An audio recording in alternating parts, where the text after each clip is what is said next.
طلباء کو السلام علیکم۔ آج ہم جو سبق پڑھ رہے ہیں وہ ہے ہمارا پرچم۔ پرچم کے معنی ہوتے ہیں جھنڈا۔ جو ہمارا یہ جھنڈا ہے ہم اس کی اہمیت اور اس کی شناخت کے بارے میں ہم پڑھیں گے، لیکن اس سے پہلے اس سبق میں آنے والے مشکل الفاظ ہم دیکھ لیتے ہیں۔ مشکل الفاظ ہیں: نمبر 1 پرچم، نمبر 2 شناخت، نمبر 3 مہذب، نمبر 4 قومی ترانہ، نمبر 5 واقف، نمبر 6 احترام، نمبر 7 لازم، نمبر 8 نقشے، نمبر 9 ابھرا، نمبر 10 مختص، نمبر 11 اہتمام، نمبر 12 دستور ساز، نمبر 13 اسمبلی، نمبر 14 نمونے، نمبر 15 منتخب، نمبر 16 گہرے سبز رنگ،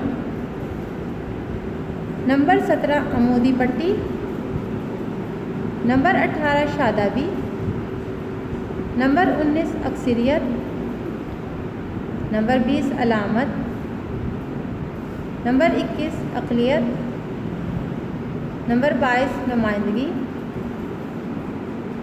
نمبر 23 منصوب، نمبر 24 خود مختاری، نمبر 25 عزت و وقار، نمبر 26 بے حرمتی، نمبر 27 نمایاں، نمبر 28 ولادت، 29 تعظیم، نمبر 30 سرنگوں، نمبر 31 شہداء، نمبر 23 روایت، نمبر 33 ذوق و شوق، نمبر 34 نغمے، نمبر 35 تقدس۔ آئیے ان کے الفاظ معنی دیکھتے ہیں۔ نمبر 1 شناخت۔ شناخت کے معنی ہوتے ہیں پہچان۔ نمبر 2 شادابی۔ شادابی کے معنی ہیں سرسبزی۔ نمبر 3 خود مختاری، معنی آزادی۔ نمبر 4 شائع نشان، یعنی رائے کی عزت یا موضوع ہونا۔ نمبر 5 علیحدہ، یعنی الگ ہونا۔ اور نمبر 6 ہلال، یعنی چاند۔ یہ چاند وہ ہوتا ہے جو مہینے کے آخری دنوں کا بالکل باریک چاند ہوتا ہے، اور جو پورا چاند ہوتا ہے اس کو بدر کہتے ہیں، اور یہ چاند جو بالکل آخری دنوں کا جو باریک چاند ہوتا ہے۔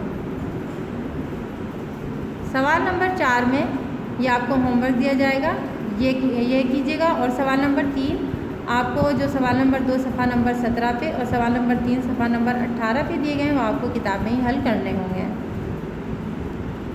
سوال نمبر 4 میں ہے کہ صفحہ نمبر 18 پر کوئی جملہ بناتے وقت پہلے فاعل، اس کے بعد مفعول اور اس کے بعد فعل لایا جاتا ہے، جیسے ندیم فاعل ہے، نے زاہد یہ مفعول ہے، کو گرایا فعل ہے۔ نے فاعل کی علامت اور کو مفعول کی علامت ہوتا ہے۔ آپ ایسے 5 جملے استعمال کیجیے جس میں نے اور کو کا استعمال ہو۔ آئیے ہم سبق کی بلند خوانی کرتے ہیں اور اس سبق کو ہم سمجھتے ہیں کہ ہمارے پرچم کی اہمیت کے بارے میں اور اس کی شناخت کے بارے میں۔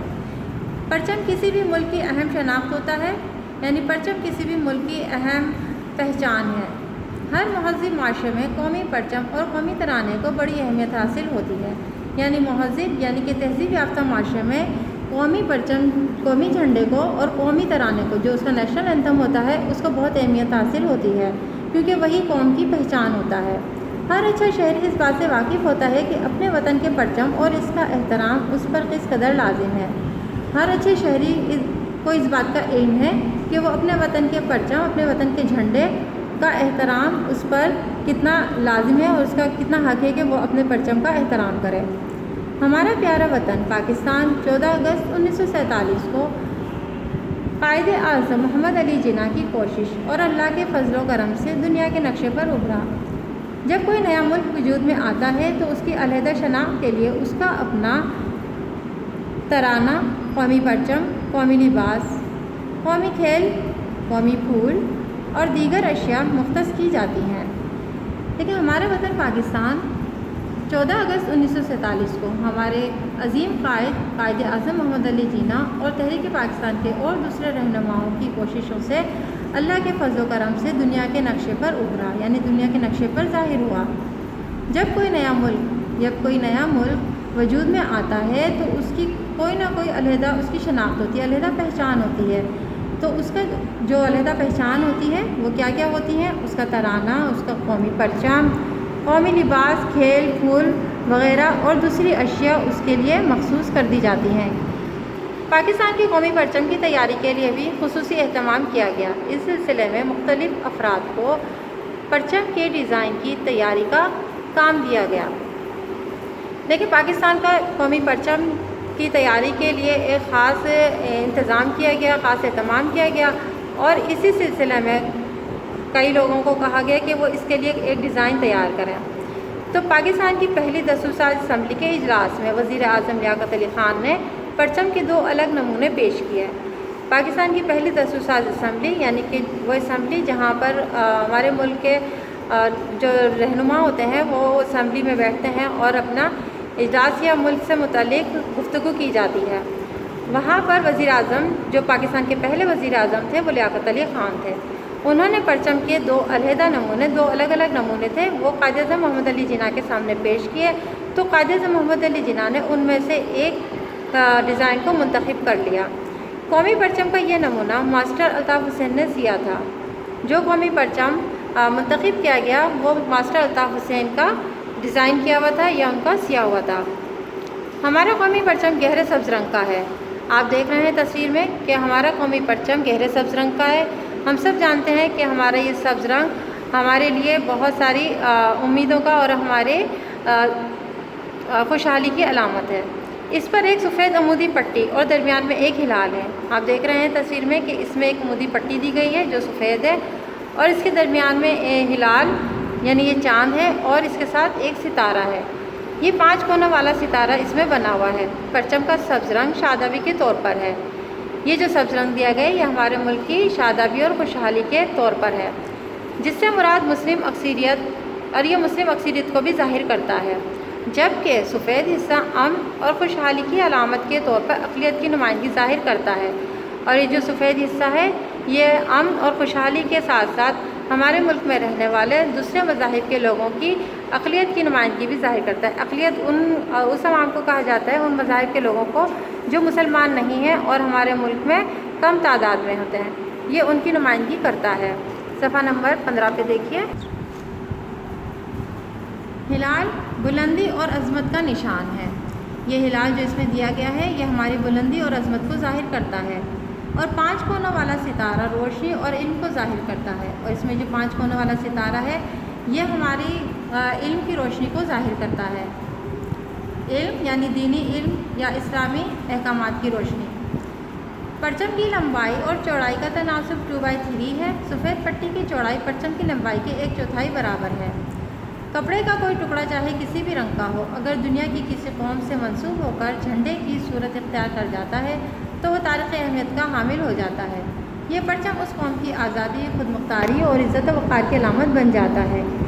ٹکڑا اگر کوئی ایسے ہی کوئی ہو تو اس کی کوئی ویلیو نہیں ہوتی، اس کی کوئی اہمیت نہیں ہے، لیکن اگر کوئی وہی ٹکڑا اگر ہمارے پرچم کسی بھی ملک کے اگر پرچم کے ساتھ لگا دیا جائے تو اس کا رنگ اور اس کا ڈیزائن جو ہے وہ کسی بھی قوم سے منسوب ہو کر ایک خاص اہمیت اختیار کر جاتا ہے، اور اس کے علاوہ وہ کسی بھی قوم کی آزادی اور مختاری اور عزت و وقار کی علامت یا اس کی شناخت بن جاتا ہے۔ قومی پرچم ہمیشہ سیدھا اور سربلند ہونا چاہیے۔ یہ جو قومی پرچم ہم جب لگاتے ہیں تو یہ ہمیشہ سیدھا ہو اور اوپر کی جانب اٹھا ہوا ہو۔ کسی بھی وجہ سے اس کا جھکا ہونا اس کی بے حرمتی ہے۔ بے حرمتی مطلب اس میں اس کی عزت نہیں ہے۔ اگر جھکا ہوا ہوگا تو ہمارے وطن کی اس میں جھنڈے کی اور ہمارے وطن کی عزت کی اس میں کمی آ جائے گی۔ یہ یاد رہے کہ کسی دوسرے ملک کے پرچم کے ساتھ اپنا قومی پرچم لہرانا ہو تو اسے ہمیشہ دائیں طرف لگایا جائے گا۔ یہ بات یاد رکھنے کی ہے کہ اگر ہمارے وطن کے پرچم کے ساتھ کسی اور ملک کا پرچم بھی لگا ہو تو اس کو ہم اپنے پرچم کو اس کو سیدھے ہاتھ کی طرف لگائی ہیں۔ اگر پرچموں کی تعداد زیادہ ہو تو اگر پرچموں کی تعداد ایک سے زیادہ ہے تو ہمارا پرچم درمیان میں ہوگا، ٹھیک ہے، اور کوئی بھی پرچم کسی بھی موقع پر ہمارے پرچم سے اونچا اور نمایاں نہیں لگایا جا سکے گا۔ جب بہت سے پرچم ہمارے جھنڈے کے ساتھ لگے ہوں تو ہمارا جھنڈا ان میں سب سے نمایاں اور اونچا ہوگا۔ جب قومی پرچم لہرایا یا اتارا جا رہا ہو تو ادب سے کھڑے ہو کر اس کی تعظیم کی جانی چاہیے۔ قومی پرچم جب 14 اگست پر لہرایا جائے یا اس کو اتارا جائے یا کسی بھی قومی دن کے موقع پر اس کو لگایا جا رہا ہے یا اتارا جا رہا ہے تو دونوں صورتوں میں ہمیں اس کے ادب سے اس کے سامنے کھڑے ہو کر اس کی تعظیم کرنی چاہیے۔ قومی پرچم مذہبی اور قومی تقاریب مثلاً یوم آزادی، یوم پاکستان، یوم ولادت قائد اعظم پر لہرایا جاتا ہے۔ جیسے یوم ولادت قائد اعظم